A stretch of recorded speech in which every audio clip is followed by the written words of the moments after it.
students, I am Mahima Laharia from Vijayanagar College Hospate. Welcome to my YouTube channel Pacific Chemistry Classes.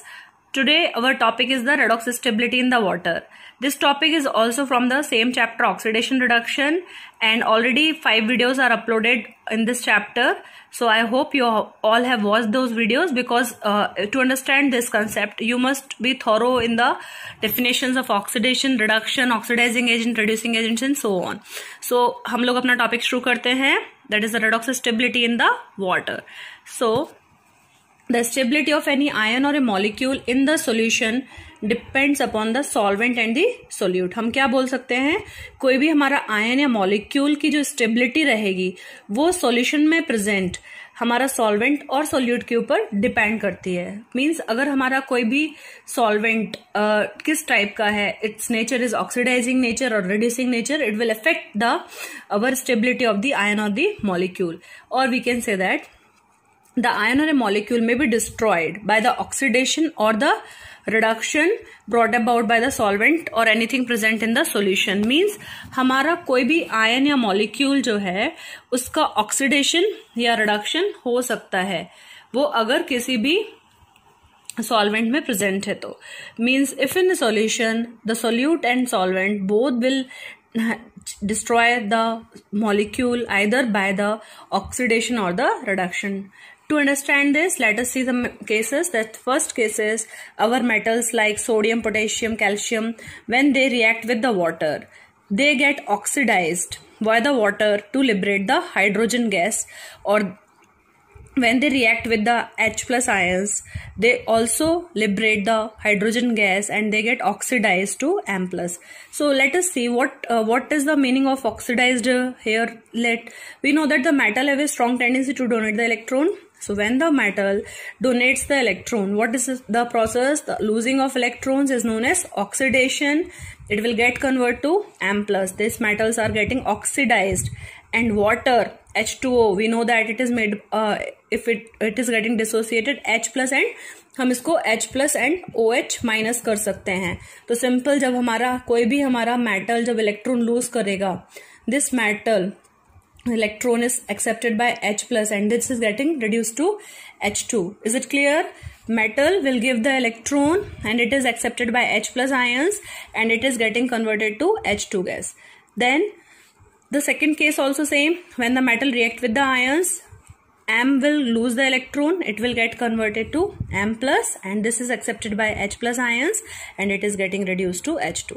So in the first case, when the metals react with the water, they get oxidized by the water and they liberate the hydrogen gas.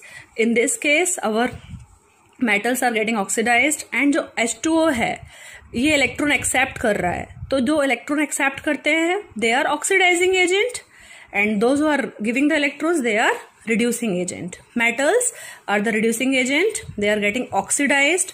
This is our oxidizing agent and it is getting reduced as H2 gas. Then the second case, we see that if we are taking the ions in the solution, means if we are taking the ions in our solvent water, then what happens here? These ions get reduced by the water to liberate the oxygen. So we just discussed when this here the CO is in the 3 plus oxidation state and the oxidation state of the CO3 plus is getting reduced to 2 plus. So क्या होता है students, हमारा अगर हमारा oxidation number decrease होता है, this process is termed as reduction. So here CO3 plus ions are getting reduced by the water, means the electrons are donated by the water to CO, so it is getting converted to CO2 plus and it liberates oxygen in this process. So what we can say that in the second case, our water molecule is donating the electrons, so it is acting as a reducing agent. So we can summarize, in the first case H2O solvent is acting as an oxidizing agent and it get reduced to H2 gas, and in the second case our water molecule is acting as a reducing agent and it get oxidized to the oxygen gas, it liberates the oxygen gas. So I hope in the redox stability हमको क्या पढ़ना है, जब कोई भी ion या molecule हमारा water में होगा, water as a solvent we will take, तो what are the reactions taking place, whether it is getting oxidized or reduced, water is acting as a reducing agent or oxidizing agent. Let us see the details.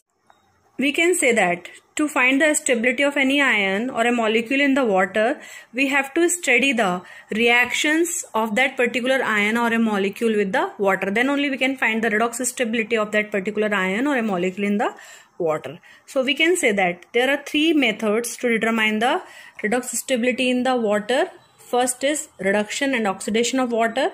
Second is the disproportionation. Third is the stabilization of the oxidation state. Reduction and the oxidation of the water. There are the separate half reactions for the reduction and the oxidation of the water. Reduction and the oxidation of the water form the hydrogen and the oxygen gas respectively. So first we will see the reduction of the water in the acidic medium. Reduction means the gaining of electrons, so it will gain the electron to form the hydrogen gas. And we know that the electrode potential of the standard hydrogen electrode is 0.00 volts.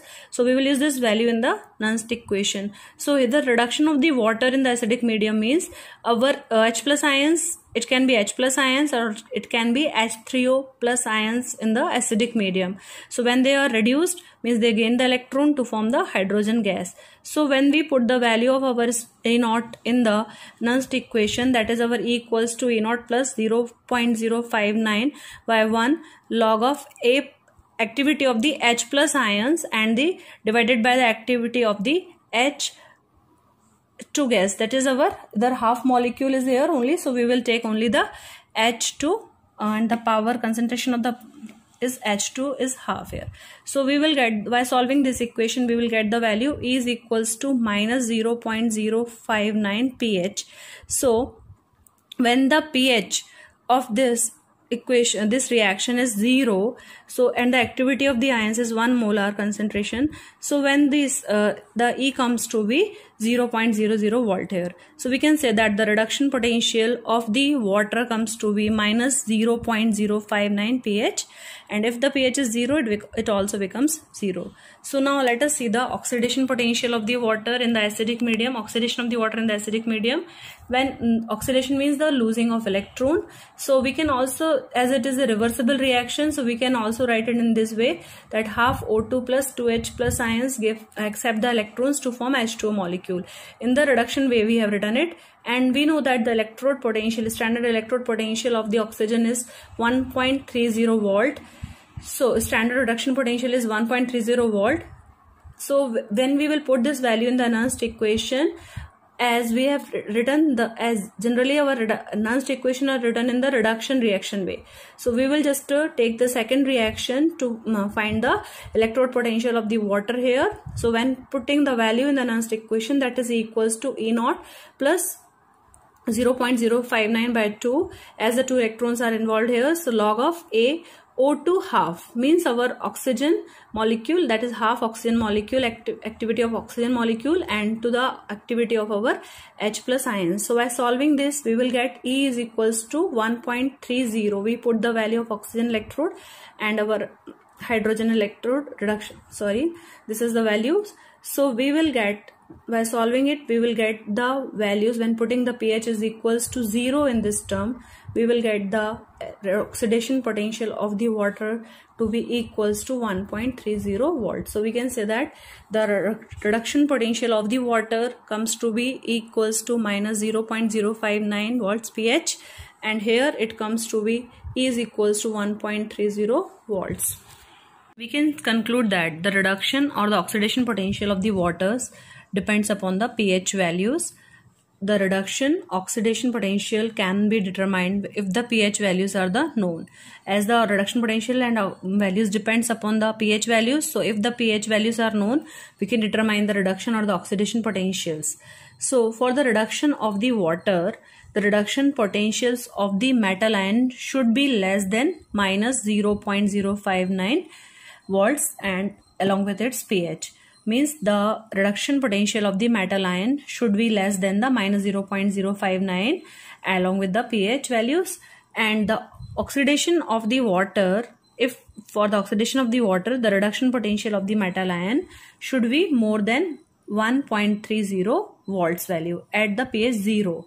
So we can say that if the reduction potential of the water depends upon the pH. If the pH values are known, we can determine the reduction or oxidation potentials of the water. For the reduction of the water, the must condition is that the values of the reduction potential of the metal should be less than minus 0.059 volts pH, and the oxidation of the water, the reduction potential of the metal should be more than 1.30 volt, as this is our reduction potential of the water and this is our oxidation potential of the water. So we can say that the reduction potential values of the ion present in the water will determine which type of the reaction will take place.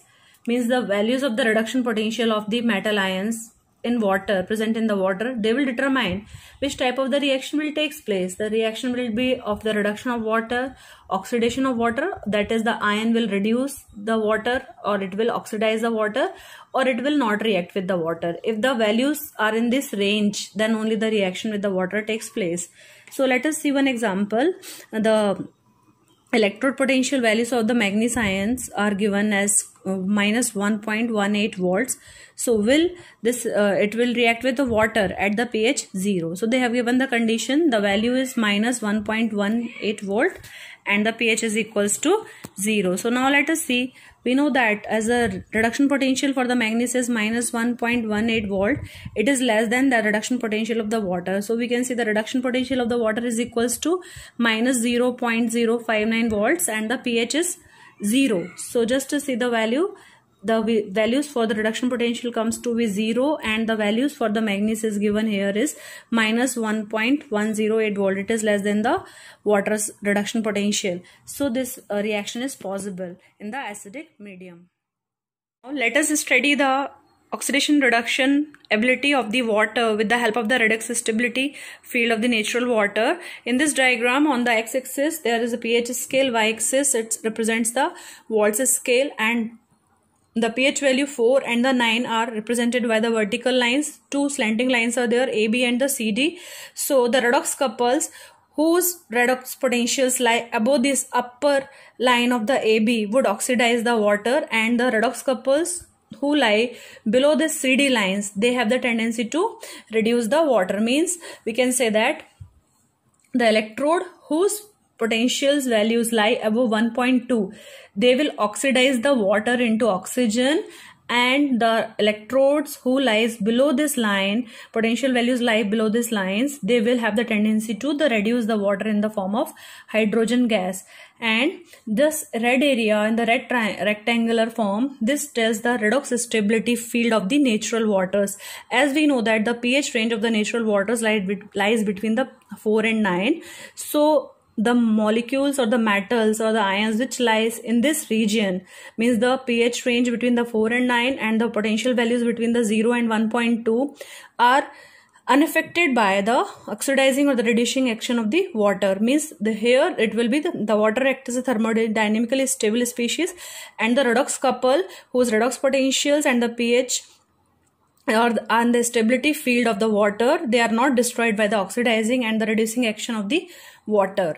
Now let us see the as we know that the pH is an important factor. So the according to the pH, some values are given for the reduction potential of the water and the oxidation potential of the water. So let us have, if you want to take the screenshot, you can take the electrode potential in the neutral solution is minus 0.414. For the acidic solution, it is 0.00 volt, and for the basic solution, it is our minus 0.828 volt. Similarly, the oxidation of the water, the values for the neutral solution comes to be E naught equals to 0.185 volts. For the acidic solution, 1.0 molar acidic solution, it comes to be plus 1.229 volts, and for the basic solution, 1.0 molar basic solution, it comes to be plus 0.414 volts. Sorry, plus 0.401 volt. So if you want to take the screenshot of this, you can take. So once again, we can say that this diagram explains the redox stability of the natural water. If you want to take the screenshot, you can take the screenshot. The second method to determine the redox stability is the disproportionation. We can define the disproportionation as the reaction in which the oxidation number of an element is increased and decreased simultaneously. Means element का oxidation number बढ़ेगा और घटेगा साथ साथ. इसी को disproportionation कहा जाता है। या एलिमेंट जो जिसका डिस्प्रपोर्शनेशन होगा वो अपने आप में ऑक्सीडाइजिंग और रिड्यूसिंग एजेंट दोनों की तरह बिहेव करेगा। हम इसको we can see this the example of the copper ion. It will copper ion Cu plus disproportionates into the Cu2 plus and Cu as solid में. Then how this reaction takes place? Cu plus will give you Cu2 plus and Cu solid. So how we can see the reaction, this first reaction is the difference of the following two reactions of the reactions of the half cell of the copper. So we can represent the copper cell as Cu plus in contact with the Cu2 plus ion in contact with the salt bridge, and Cu plus in contact with the Cu, means one electrode is in the plus one is contact with the plus 2 plus, and in another electrode our Cu in the zero oxidation state is in contact with the Cu plus 1. Okay, so here we can see that our Cu plus, when it accepts one electron, the reduction half cell it creates and it will form the Cu solid, and the electrode potential value here is 0.52 volt. In second case, it Cu2 plus, it takes one more electron and get converted to the Cu plus aqueous state, and here the oxidation half values are our electrode potential value Z naught equals to 0.16 volt. So we can combine both this reaction from both these reactions, and the difference of these values is equals to 0.036 volt, and this value comes to be positive. So we can say that if the positive values of the disproportionation reaction is there, so these reactions are spontaneous, means this disproportionation reactions takes place automatically, and we can say that why the Cu plus ions is unstable in the aqueous solution, as this reaction will take spontaneously as the electrode potential values comes to be positive. So we can say that this is an example of disproportionation where one ion will get oxidized and reduced simultaneously. उसका oxidation number घटेगा भी और बढ़ेगा भी. In this reaction, the oxidation number is plus 1 here, and in this step it is plus 2, means it is oxidation here, and here it decreases from 1 to 0. So this is the reduction. So we can say that ions which can be oxidized or reduced undergo the disproportionation on being unstable in the water. They are unstable in the water, and the details of this we will study in our Latimer diagrams. We can also write the net cell reaction for the copper electrochemicals copper cell as first reaction, and the second reactions combines to give the net cell reaction as the 2 Cu plus ions in the aqueous state gives the Cu solid plus Cu2 plus in the aqueous state, and we can just see the difference of both these comes to be 0.36 volts, as the values comes to be the positive. So this reactions goes on spontaneous and they are unstable in the water. Now the next third method to determine the stabilization of third method to find the stability of the redox stability of the water is the stabilization of the oxidation state. So we can say that the stability of the oxidation state of an ion may be determined by the equilibrium constant or the stability constant to form the complex compound. We can say that the stability of the oxidation states of an ion may be determined by the equilibrium constant or the stability constant. If you want to determine the stability of the oxidation state, means if you want to determine the stability of the oxidation state of any ion, so we can determine it with the help of the equilibrium constant or the stability constant to form the complex compound. So the formation of the complex stabilizes the ion, as we already know when we studied the complex formation and all. So the complex formation stabilizes the ion. So we can just determine the stability of the oxidation state of the ion with the help of the equilibrium constant or the stability constant values, as the complex formation has a tendency to stabilize the ion. So we here this much is sufficient for this topic. So thank you all.